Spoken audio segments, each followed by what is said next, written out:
Hello, everyone, and welcome to today's webinar on electrical theory for Solar 102. Thank you all for joining us today. As always, if you could please put your questions in the question box, we will try to get to those as we go, or certainly at the end. And also, we have Errol in the background to help out with questions and other stuff.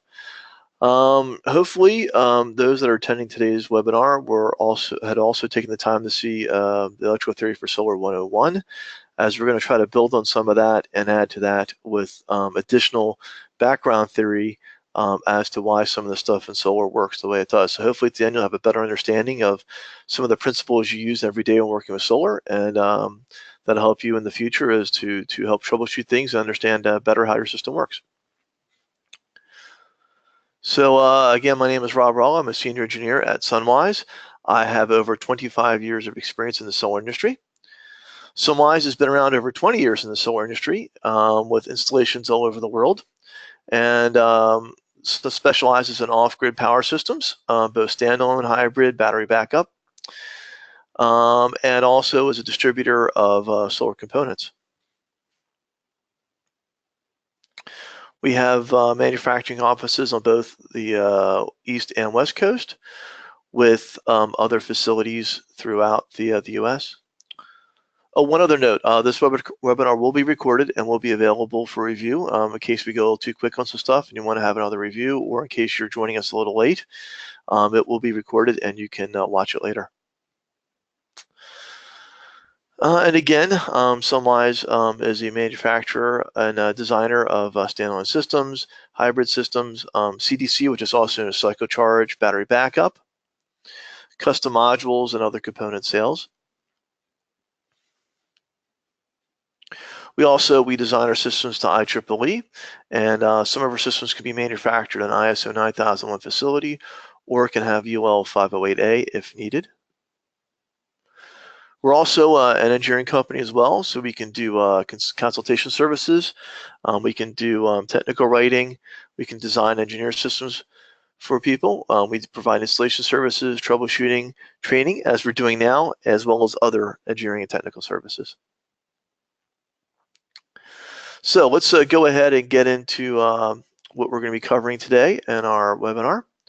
So we're going to start with a brief review of EE101, as I said before. It's going to be important to have a better understanding of some of those principles as we build upon those. As we build upon those, we're going to go through voltage drop calculations. Then we're going to go into a little bit about how to read a schematic or wiring diagram. Then we're going to get into some of the technical theory with regards to loop analysis, nodal analysis.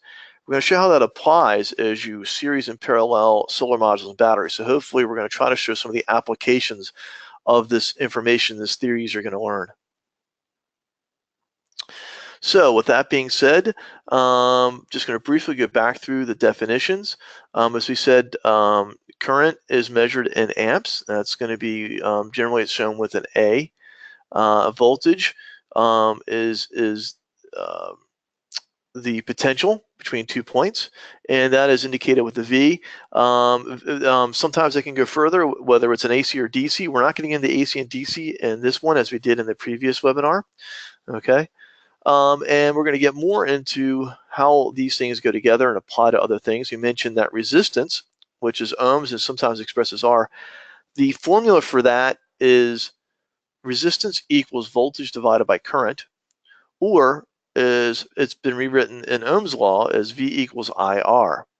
So voltage equals current times resistance. Now that's going to be very important when we get into voltage drop calculations, because the voltage drop calculations are based specifically on that. So if you understand that formula, then the voltage drop calculation is going to be a lot easier to understand. Some of the other definitions that are important to know that we're going to review again are power, which is energy transferred per time. Again, so that formula is P equals IV, or power equals current times voltage. And if you go back to Ohm's law, where the voltage equals the current times resistance, then you can also replace the V with the I and the R, and you basically get P equals I squared times R, or power equals the current squared times the resistance. That can come in handy sometimes if you don't have the voltage to figure out some of these details. And energy which usually is expressed in watt hours. There are other forms too, but generally we're going to use watt hours or kilowatt hours.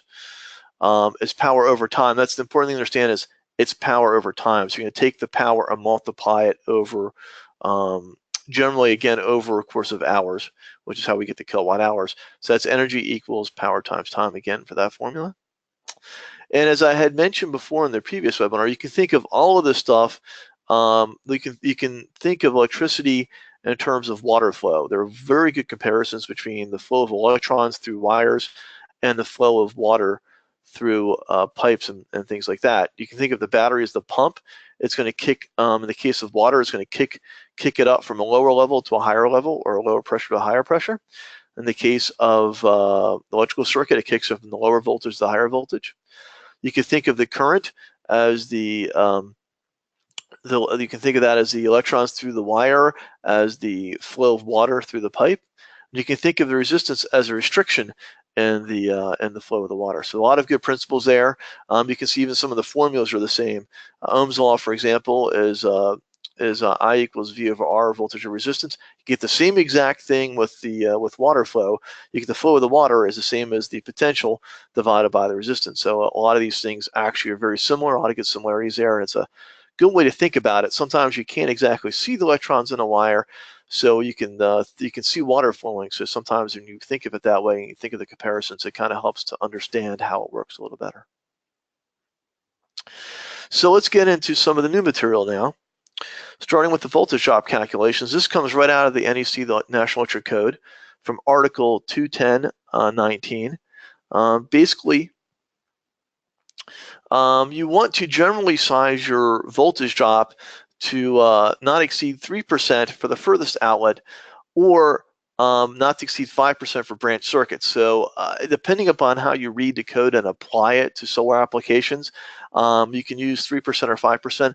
I generally try to use 5% from the solar array all the way to the battery, and usually that's the line that has the most current in it, and usually the one that's going to be more susceptible to voltage drop. So you may have to do multiple calculations. You may have to do calculations from the solar module to the combiner box to the controller, and the controller to the battery. So you have to do multiple lines to get your combined total voltage drop.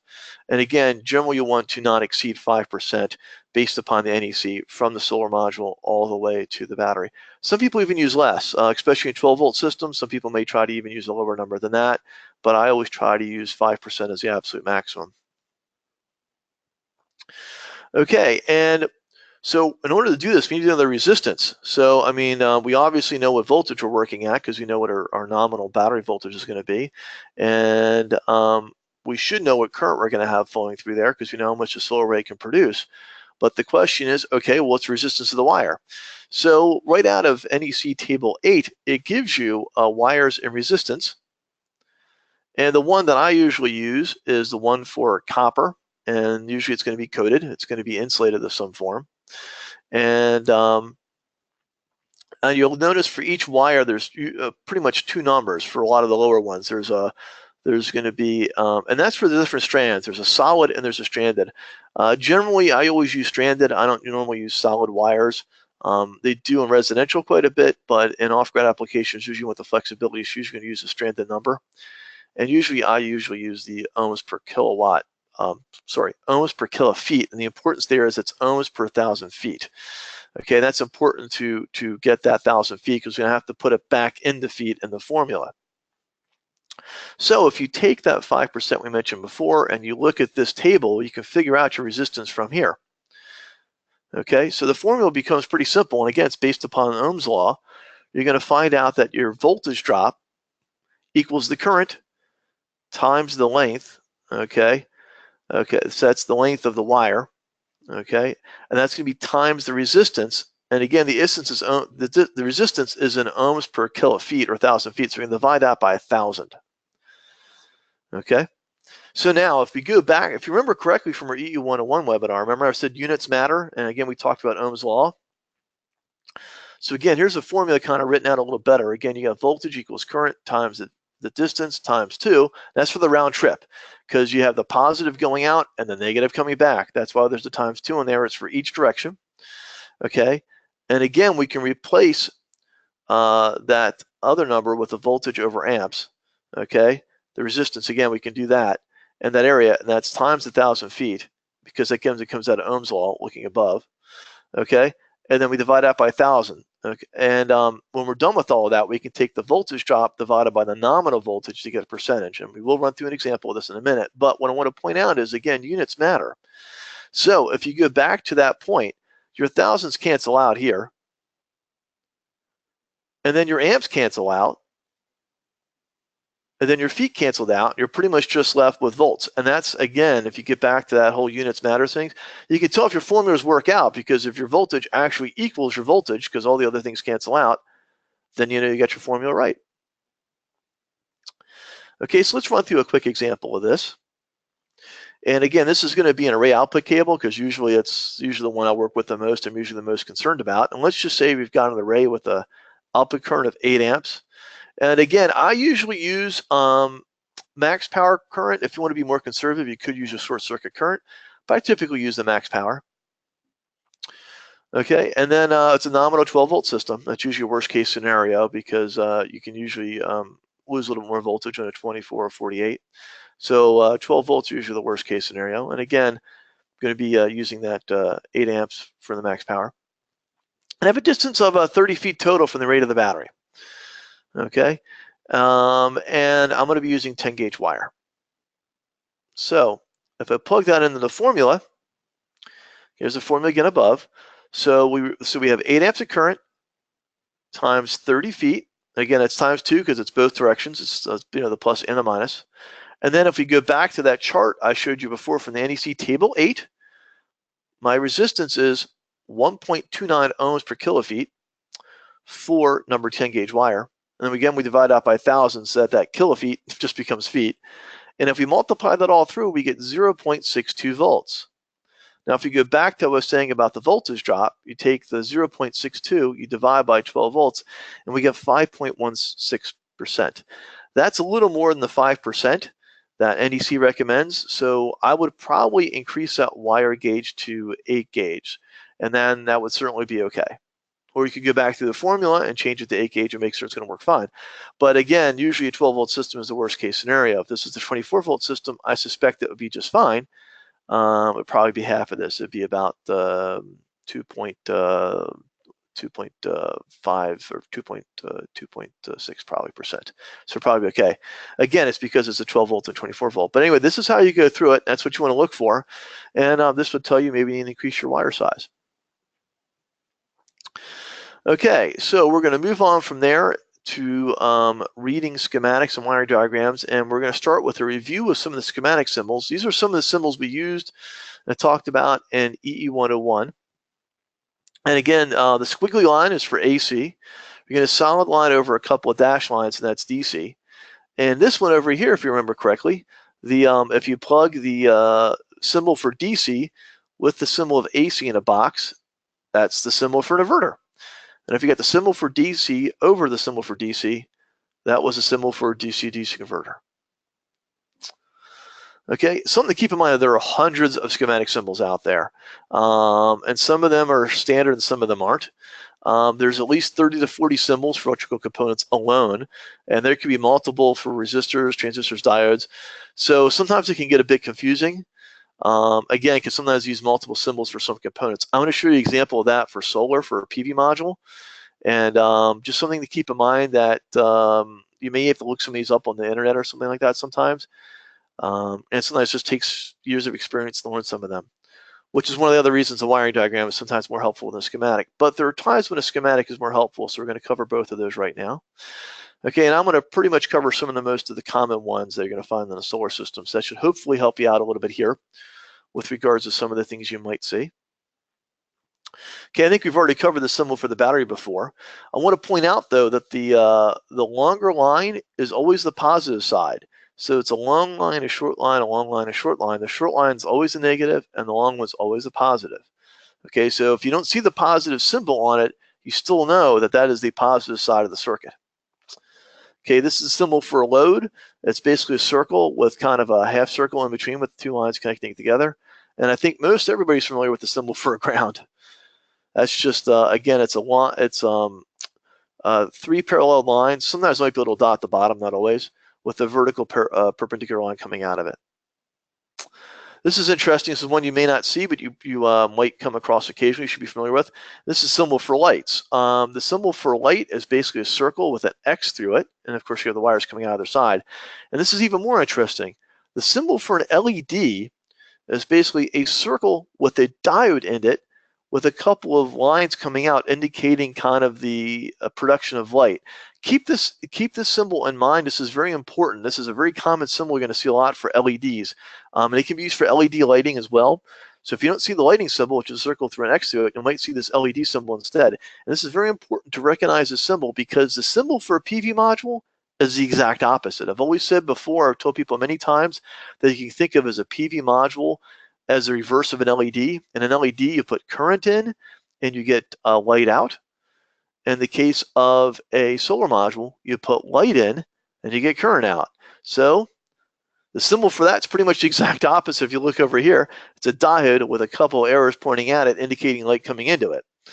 Okay, the other symbol for a PV module, which is interesting, is a symbol for a battery. If you notice, you've got the long line with the short line indicating the plus and the minus sides, and you got light coming into that. So it's interesting. So depending upon how you look at it, you can look at it as either a LED in reverse, or you can look at it as a battery that's producing current from sunlight. So both those symbols you might see frequently. I happen to prefer the LED in reverse symbol personally.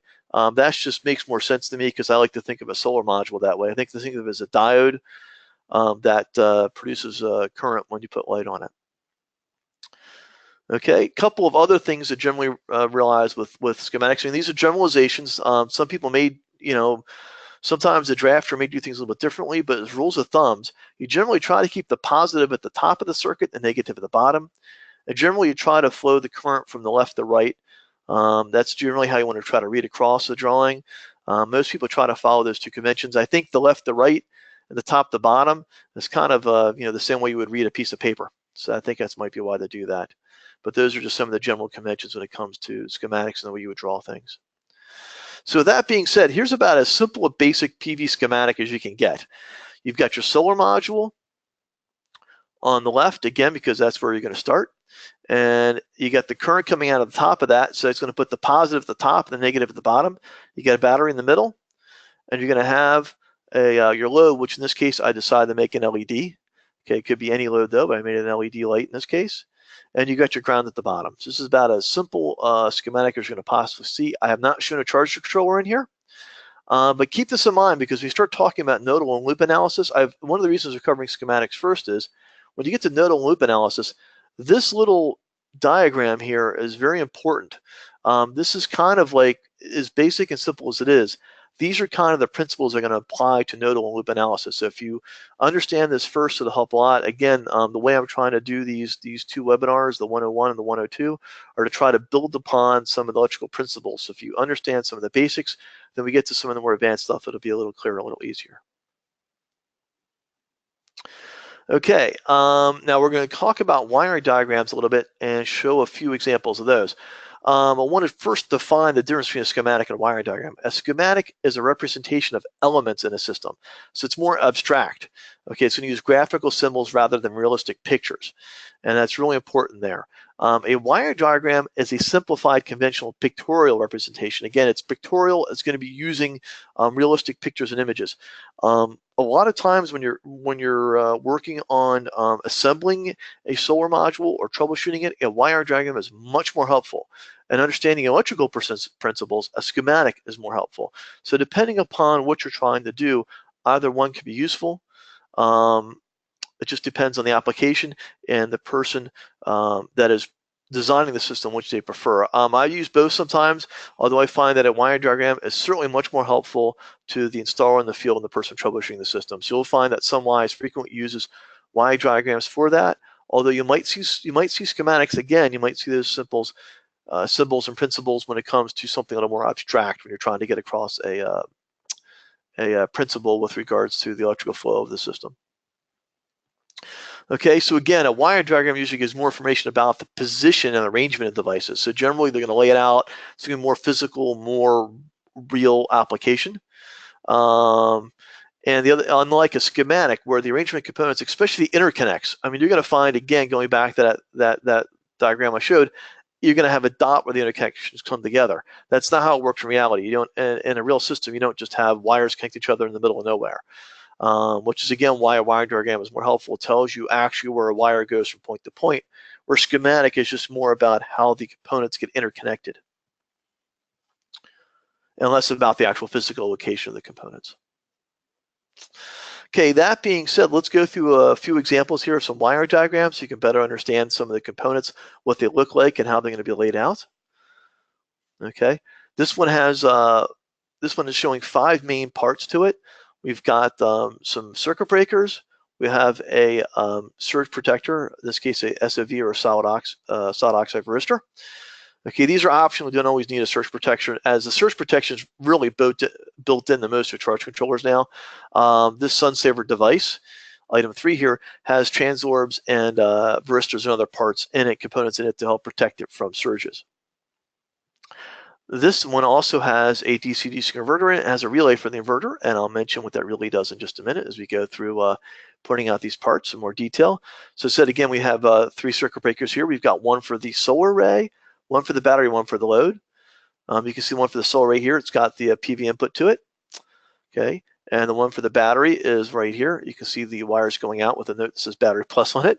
And you can see this one here is the load, and it gets hooked up to the relay, which goes to the inverter. Okay, and again, that's the right in between. We've got the surge protector here, and we've already pointed the SunSaver earlier. We've got the inverter here and the relay. This relay actually performs the low voltage disconnect for the inverter. Some inverters have built-in low voltage disconnects, some don't, and some of them may have that point set a little too low for a solar system. So you can, so sometimes you can either put a relay in the line, which has been done in this case, so the power actually flows through the relay. In this case, it comes out of the circuit breaker, goes through the relay, and then over to the inverter. So when the relay trips, it will turn the inverter off. It will cut power to it, and you can use that as a low voltage disconnect. And if you notice, the coils for the load actually flow to the coils. So the LVD output of the load on the SunSaver actually go to the coils on the relay, which is what causes it. So basically, it's using the low voltage disconnect function of the charge controller to actually turn the inverter on and off by switching a power relay. The other way, some of the other inverters have a remote on-off on them. You can also do that as well instead of having to have the full current flow through the unit. That's another option depending upon the inverter that you have. And again, a lot of inverters, a lot of the ones nowadays have built-in low voltage disconnects. You don't even need this relay anymore. It just depends on the inverter that you have or using. But wanted to point that out and explain that while we have the diagram. This one's even simpler. Again, we've got your cluster of circuit breakers here for your solar array batteries and load. Again, we've got your surge resistor. We've got your charge controller and load controller. In this case, it is the ProStar. And we've got some terminal blocks down here, distribution blocks. These are actually for the load in this case, and you can see the batteries actually have output connectors here to go directly to the battery. They've got some, these are actually lugs, there's just ring terminals to indicate those going to the batteries. Another quick example, this one looks real similar. Again, we've got the circuit breakers, we've got the surge protector, we've got a ProStar again. This one happens to have a DC-DC converter though, instead of an inverter. And again, this one actually is wired directly to the load terminals on the SunSaver, and you can see that it goes through the circuit breaker. So it's on the ProStar, and you can see actually the load comes out. You can follow the wire, it goes through the circuit breaker and over to the input plus. You'll see the minus just goes direct. I want to point out the reason that this is not using that relay in the inverter is that most DC-DC inverters do not have a lot of startup surge. Inverters have transformers in them, capacitors, inductors have a huge startup surge that can cause a lot of the charge controllers to go into a overload mode. So it is recommended that inverters and any other devices that might have a large startup surge, motors, valves, and things like that, they should be connected to directly to the batteries with a separate load disconnect relay of some form, like that one we showed there, and not go direct to the charge controller. Okay, and again, the distribution box is a little smaller than the bigger ones you saw before, but again, just some low distribution box down there. Here's another quick example. Again, we've got multiple circuit breakers all over the place in this case. We've also got multiple terminal blocks of many shapes and sizes. Okay, this one is using a TriStar for the charge controller. Okay, and since the TriStar doesn't have a load control in it, we had to add a separate load controller, which is the sun saver. And we even have a communication device. This is the EMC1, which is an Ethernet device that is connected to the TriStar, so you can communicate to it with an Ethernet. And we've got a DC-DC converter down here. So this one, you can see the getting rather complicated as we go on. This one has a whole lot of stuff in it. Okay, and the next one is even more complicated. They couldn't even put the little descriptions of the parts in there because there's so much stuff going on in it. We've got, again, you've got your circuit breakers and terminal blocks over here. You got your DC-DC converter down here. We've got more terminal blocks over here. And actually, this is a, next to it is a RS-232 to 485 device that's actually used to connect the TriStar load controller to the TriStar MPPT charge controller. So you can connect it with an Ethernet. This is probably, yeah, you can see the Ethernet output. This is a MPPT 60. Okay, and so you can do that. It's one of the ways with the Morningstar products that you can use one Ethernet output with multiple Morningstar devices using this converter here. We've got more terminal blocks and circuit breakers, all kinds of stuff. Want to point out also what's nice to have on these wiring diagrams are diff switches for the units. Again, this is the MPPT 60. This would be the diff switches for it.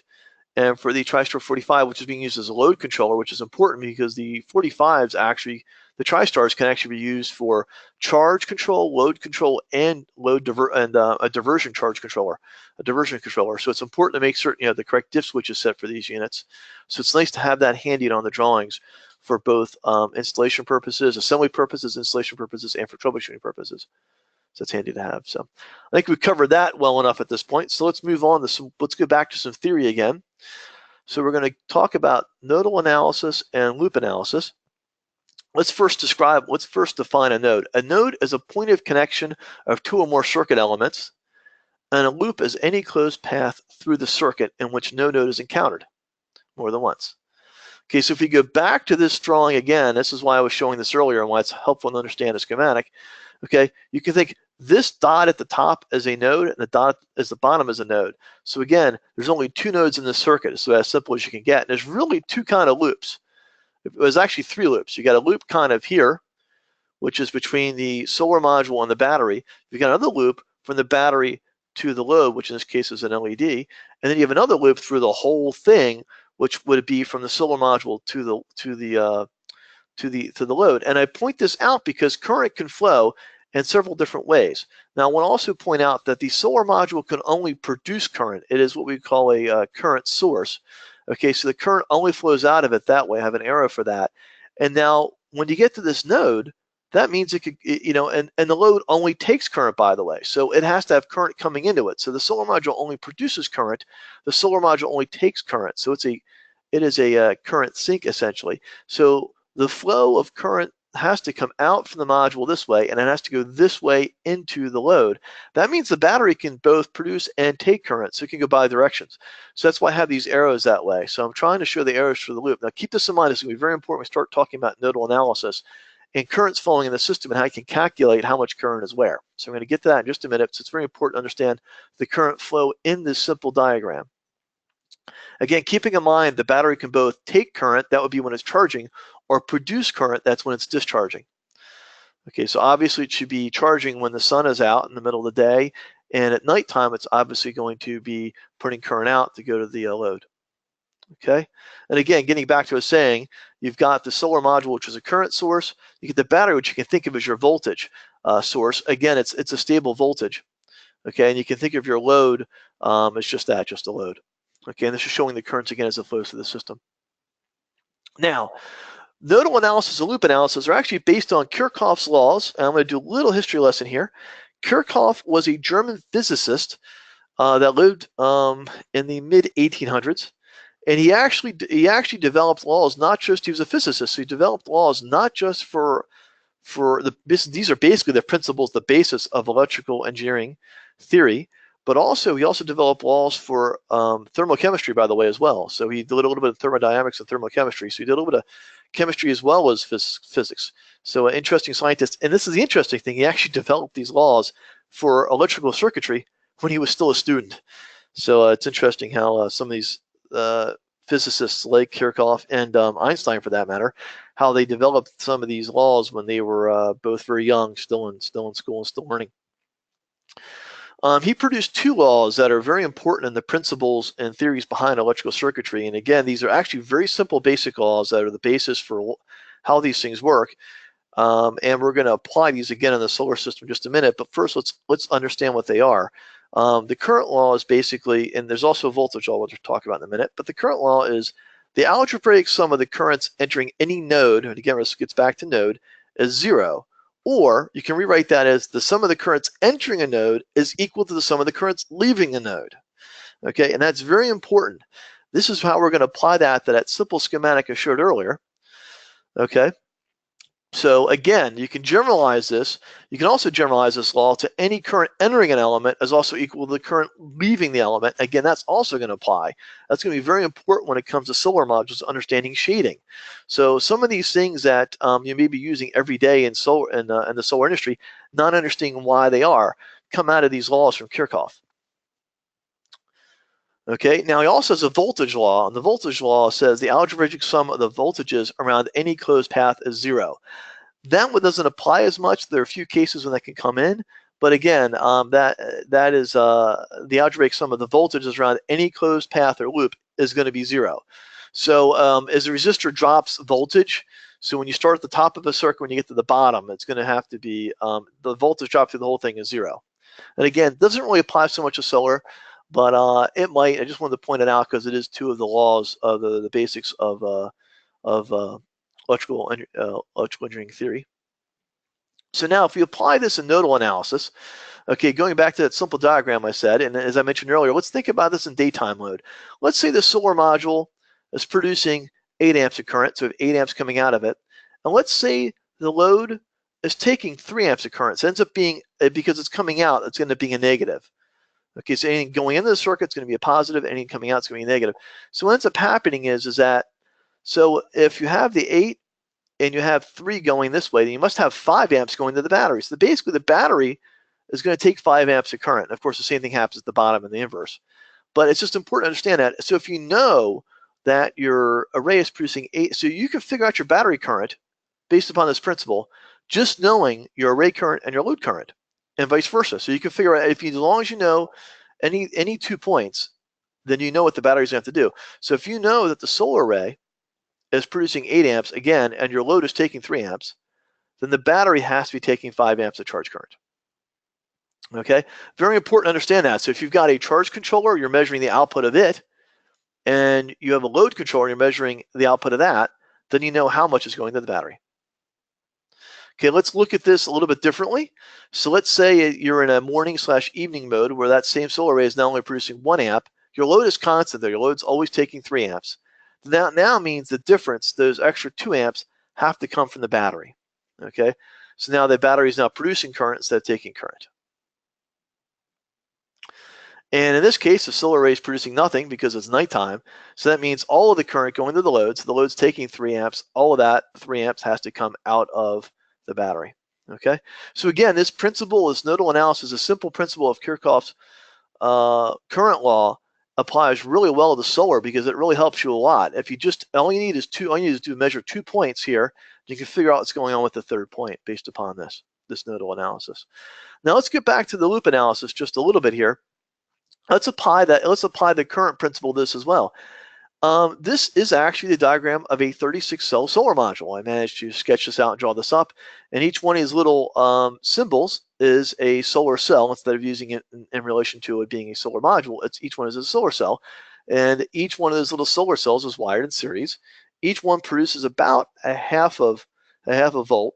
So if you put 36 together, you get about 18 volts roughly for charging a 12-volt battery. Remember, 12-volt batteries get charged up to about 14 volts or so.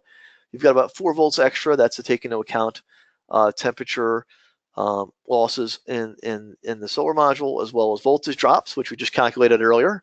You could drop a half a volt there, as well as other voltage drops through the charge controller. But anyway, the reason to show this is, as I mentioned, the current entering an element. Remember that the part of the Kirchoff's current law is the current entering an element has to be the same as the current leaving an element. So if you shade a single solar cell in the middle of this giant string, we're going to just shade this one, the current in that one goes to 0, which now means the current through all of them is now zero based upon Kirchoff's current law, which now means, again, if you shade a single cell on a solar module, you get no current out of it. And if you put multiple solar modules in series, they're all going to go to 0. So when we talk about that shading principle all the time, and now you know why that's the case. It's based upon Kirchoff's current law, which says the current entering an element has to equal the current exiting the element. So if the current in that element, in this case the solar cell, goes to 0, then the current through all of it has to be 0. So that's kind of the loop analysis that comes out of that current law from Kirchoff. Okay, so that's how loop analysis would apply in solar. And that's kind of how the nodal analysis applies. So a couple of interesting electrical theories there that you may have been using all the time and didn't know it. And now you can understand it better and apply it more. Just a couple of things we're going to go through a little bit more into the loop a little bit to understand better how you can series stuff and parallel stuff. So the elements of a single loop carry the same current and are therefore said to be series. Again, that comes back to that current law. Again, so if you could split the circuit apart into two, which I've kind of done here for you, the solar module producing current, so the current kind of goes this way through the battery, and the other half, it kind of goes this way, as we were showing earlier. Now, if you put them in parallel, the single node pair circuit, the elements have the same voltage across them and are therefore in parallel.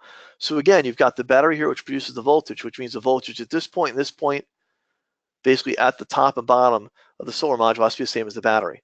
So again, this component is in parallel. So the solar module is in parallel with the battery, is in parallel with the load, which means they all have the same voltage on them because they're all in parallel.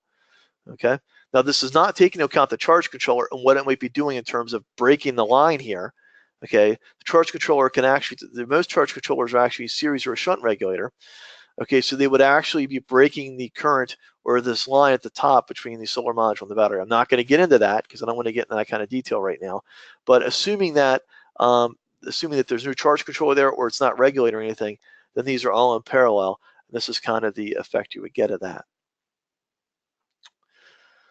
Okay, now, so when you do a series connection, you actually increase the voltage, and when you do parallel connections, that increases the current.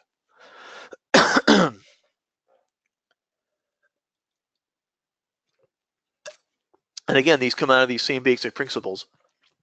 So again, when you put components in series, you're increasing the voltage. When you put components in parallel, you're increasing the current. So how does that apply to solar? Okay, as I mentioned earlier, each solar cell produces approximately a half a volt. Okay, and the current coming out of each solar cell is proportional to the amount of sunlight on it. Okay, so this is why you typically have 36 cells for a 12-volt solar module, 12-volt nominal solar module, and that's going to have 18 volts max power point. That's kind of nominal. I mean, it might vary a little bit depending upon the solar module and the technology. And for a 72-cell module, you're going to again have, it's going to be double. So you're going to have the 36 volts for a 24-volt nominal system. Again, remember all these cells are wired in series. Okay, so it's these same principles of series. And of course, if you needed a 40-volt module, you'll put two 72-cell modules to get 48, or you could put together 4 of the 36-cell modules to get it. So there's a couple of different ways you can put modules now in series to increase the output voltage. Again, you could put 2 12-volt modules together, basically to get 24, or 2 of the 24 to get 48, or 4 of the 12 to get 48, and things like that. Okay, and again, wiring modules in parallel increases the output current. So if we were to wire a couple of 110-watt modules together, so they produce 6 amps each. So if you put 2 of those together, you now have 12 amps at 12 volts. Okay, and if you wanted to do, say, a 24-volt example, you could wire 4 of these together. You could put 2 in series by 2 in parallel, and that will give you 12 amps at 24 volts. And just for fun, I do a little symbol for that, a little schematic representation of what that would look like. If each one of those little symbols was a solar module, that's kind of how it would look. Okay, now for batteries, wiring batteries in series increases the voltage, same as the solar modules, and wiring the batteries in parallel increases the capacity. So it's not really just the amps, it's so much amp hours now. So if we were to do the same thing with the solar module, we were to wire 4 of the HE27 batteries. It's basically a 100 amp hour battery at 12 volts. We were to wire 4 of those. We were to put 2 in series by 2 strings in parallel. That'll give you 200 amps at 24 volts. Theoretically, you can do this as much as you want, but we generally try to limit batteries to just 4 strings in parallel. And we've got some tech notes and holder documents on that if you're curious as to why that's the case. Okay, so here's putting that in electrical symbols again. Each one of these is a 12-volt battery. And so there's your 4 wired 2 in series by 2 strings in parallel. And again, I refer to as two strings because each one of these is a string as opposed to 2 in parallel, because that could be getting confused with stuff crisscrossing. So if you see 2 strings, it's a little clearer that you have 2 strings here in series. There's 1 string, there's another string, and they're paralleled up here, not paralleled in the middle. Now I'm showing this in a schematic representation with them being connected like this. This is not actually how batteries are connected in reality, which is another difference between kind of a schematic and wiring diagram. To make it look more like it should be in a wiring diagram, notice you're coming off of one end. Again, I would refer you back to sort of our tech notes on wiring batteries and series parallel. Again, you should come off of the opposite corners. The reason for that is that way if you, it forces the current to go through both strings completely and not just through one side. So the current has to flow all the way through both to get out the other side. So I think the schematic representation showing it this way is a little clearer in the wiring diagram. And again, if you want more information on that, I would refer to our tech notes on battery wiring and battery installation. And if you were to have a little fun and put it all together with the load, this is how it kind of really look. So I was showing the simplified version before, but you can get even more complicated in these things. You start doing stuff in series and parallel with, say, again, an LED load in this case. Okay, so with that being said, that is today's webinar, basically. Again, I mentioned we have a whole bunch of tech notes on our website. If you want more information on the module shading, we have a tech note on that. Again, more on the batteries. We have battery solar basics on that one. Understanding your loads, troubleshooting, and testing PV modules. There's a whole bunch of good stuff up there, as well as our other webinars, like if you did not see our EE101 one, that is up there as well. And this one will be up there within 24 hours of the conclusion of this one. Again, so there's our links to those. So that being said, let's go ahead and take any questions people may have on that material. Thanks, Rob. Okay, so Errol, do we have any questions this time? Going to give folks a minute here. I've been responding to some things throughout the presentation. I will give people opportunity if we'd like to go back to any of those wiring diagrams and review that in more detail. If you have any questions on that, or you'd like to ask questions regarding perhaps a specific project and how that may relate to anything that we've covered, those are all fair game.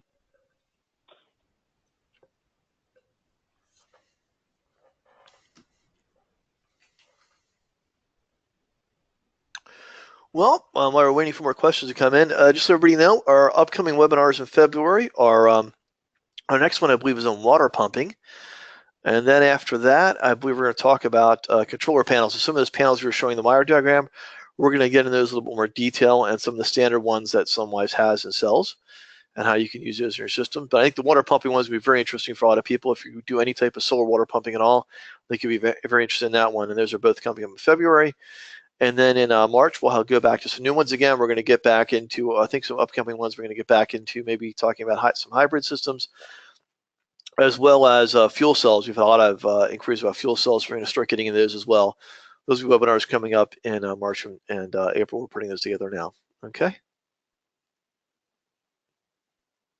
Reminder for folks that on our website, under the learning section, there's a webinars landing page. The registration links for all of our upcoming webinars are there, as well as the uploaded videos for all of our past webinars. Okay, well, if we have no other questions at this point, then we'll go ahead and conclude. Thank you all for attending today's webinar, and we'll hope to see you on some future webinars coming up. Thank you very much. Thank you, everyone. Have a good day. Bye-bye.